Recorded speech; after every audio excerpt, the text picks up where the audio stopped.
¿Has escuchado hablar sobre el síndrome amotivacional?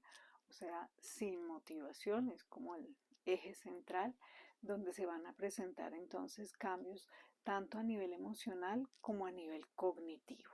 Son personas que tienden como a retraerse, a estar muy aisladas, a tener dificultades para interactuar, a tener cambios como en la parte emocional desconectándose, como que no logran apropiarse de sus emociones, van teniendo un aplanamiento y no tienen como nada que los mueva y los empuje. Por eso entonces se habla de amotivación, ¿cierto? No existe como una circunstancia que digan, ay, qué rico levantarme a tal cosa o esforzarme por X cosa porque voy a obtener tal resultado, porque ningún resultado les genera como ese atractivo.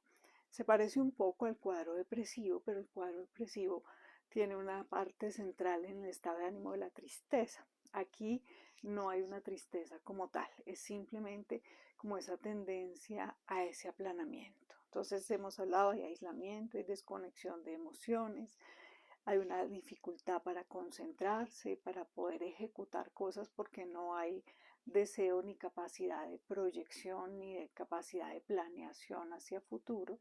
Son personas que también tienden a estar como en una misma postura, tienden más a estar en la cama, encerrados, con poca posibilidad de movimiento, eh, tienden también a estar como descuidando su aseo personal. Todo esto parece estar asociado como a lo que se llama el sistema de recompensa del cerebro, que tiene que ver con la dopamina, que se empieza a alterar. Clásicamente se ha descrito en algunas de las personas que consumen crónicamente el cannabis como la causa, digamos, más frecuente de este síndrome motivacional, alterando entonces esa cascada de la recompensa de la dopamina a nivel del cerebro.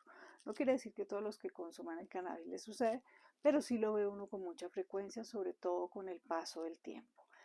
Pero hoy también lo estamos viendo muy asociado a las personas que se meten muy en las redes sociales, en el celular, como en tener ahí todo su mundo, que se van desconectando de todas las otras actividades y como que nada más les genera esa posibilidad de satisfacción o de querer hacer un movimiento diferente porque al alcance del celular están teniendo todo y como que más allá de eso no se genera ninguna energía ni ninguna posibilidad de planeación de hacer algo diferente para ver amigos, sino que con ver videos porque ni siquiera es que estén interactuando mucho, es más viendo la información de los demás, viendo qué más se presenta como en las redes, incluso pues como le pasa pues a la mayoría de la gente es un poco comparándose y torturándose, pero definitivamente en esa tendencia de aplanamiento.